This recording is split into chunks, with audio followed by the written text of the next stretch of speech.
Tokay geckos. Large, beautiful, and spunky. I think these guys just make amazing pets. However, these guys have a little bit more of care requirements as far as these gecko species go. So today I thought I'd make a video going into those care requirements, talking with our 5 main topics, and that's going to be enclosure size, heat and lighting, humidity, diet, and then what to fill the enclosure with.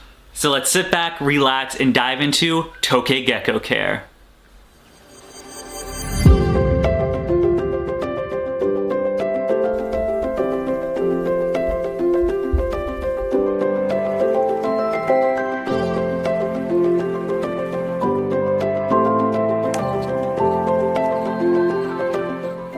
So to start this video off, let's talk about enclosure size, and we'll be splitting that into 2 categories, which is going to be an adult enclosure like you would need for in a wild-caught import, and then going into more of the baby gecko enclosures, like stuff with the captive breds. Start this off, let's talk about adult enclosure size. Now when you're looking as an enclosure for a Tokay gecko, you're going to want something that's not only large and wide as far as because they are large gecko, but something that's also tall. Tokay geckos being an arboreal species, it is very important that you do give them that extra height that they're able to utilize. With that being said, as far as a minimum enclosure goes, I would want something no less than say a 29-gallon tank or even an 18 by 18 by 24 Exoterra. However, those are just the minimum size that I would recommend. You know, bigger is always better when it comes to these guys. And then moving on to an enclosure that you would want for say a juvenile Tokay gecko, I would want to utilize something like a 12 by 12 by 18 or even a 10-gallon enclosure, something where the animal can still feel secure but still have some room to explore as well. Moving on to our next topic, let's talk about topic number 2, heating and lighting. Now, unlike your usual New Caledonian geckos, you know, like the crested geckos or gargoyles, Tokay geckos are actually going to want it a lot warmer.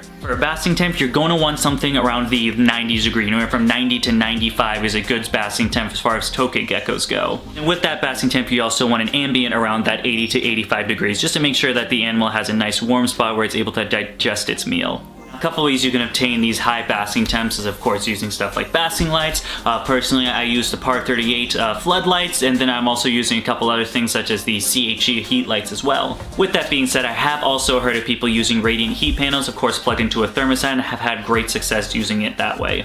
And then as far as lighting goes, like UVB light for Tokay geckos, although I have not seen it been a requirement, I do strongly recommend you use UVB. With Tokay geckos being a crepuscular species, they will always utilize UVB when given the opportunity. Not only that, it is a great way for them to synthesize that D3 so you don't need to supplement it yourself. Though not technically a requirement, it is strongly recommended by me that you use UVB for your Tokay gecko. Then going on to number 3, let's talk a little bit about humidity.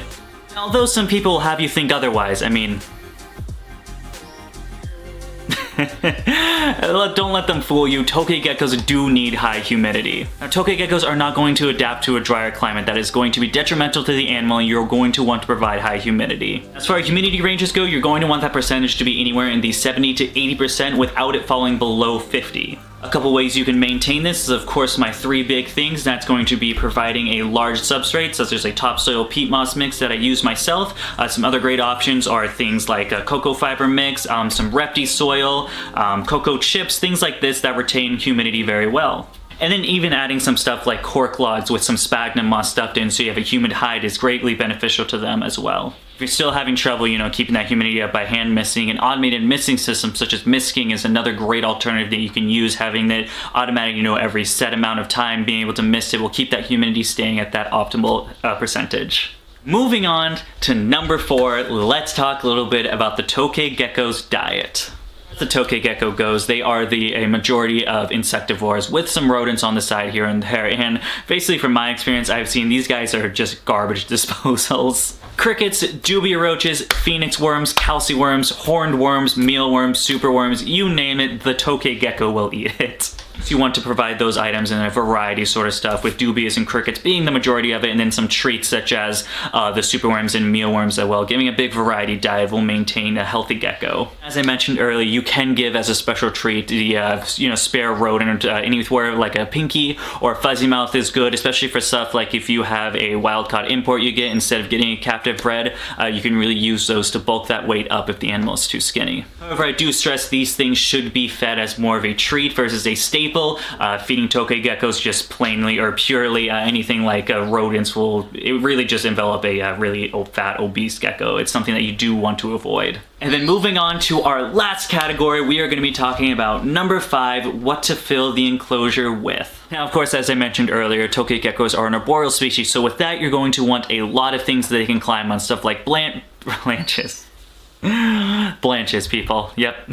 I was gonna say branches and ledges, but I just combined the two words into branches. That's what happened. Now, branches and ledges are going to be the favorites as far as the Tokay geckos go. Anything like securing it on top of other things. I like to build, really kind of like build my stuff up. So I utilize branches in a specific way where I can lay cork flats on top of it, creating somewhat of a platform effect on the top of the enclosure. Then of course you're going to want that deep substrate on the bottom to make sure you're maintaining that proper humidity. And then also, of course, like most gecko species, foliage is going to be a must. You want these animals feeling very secure, so a nice place where they have plenty of foliage to feel like they can dart away, you know, feel secure in that area. Then also some arboreal hides, such as cork tubes, things like that, places where they can really scurry into and really just hide out. Real quick before we end the video, I thought we'd head on over to the reptile room and check out some real life examples, you know, of how I set up my Tokay geckos, and really just like general like visual idea of what you can see to utilize your enclosure for your Tokay geckos.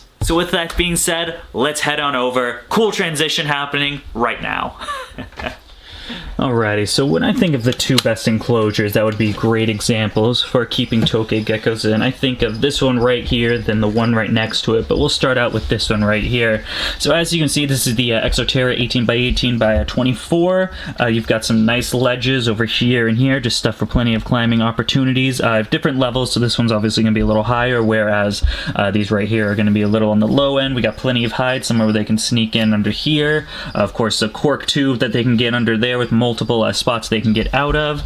As an added touch, we do have just a little bit of pothos here. This is a bioactive enclosure, but at the same time, I believe the plant is not only helps with aiding a bioactive enclosure, but also helps keep that humidity and then provides little water droplets during misting sessions where the babies can actually lap the dew off of the, or the water droplets off the plants. While we're in here, actually, let's see if we can get some shots of some babies. Actually, I see one right here. This is one of our reduced patterns that we'll be holding back.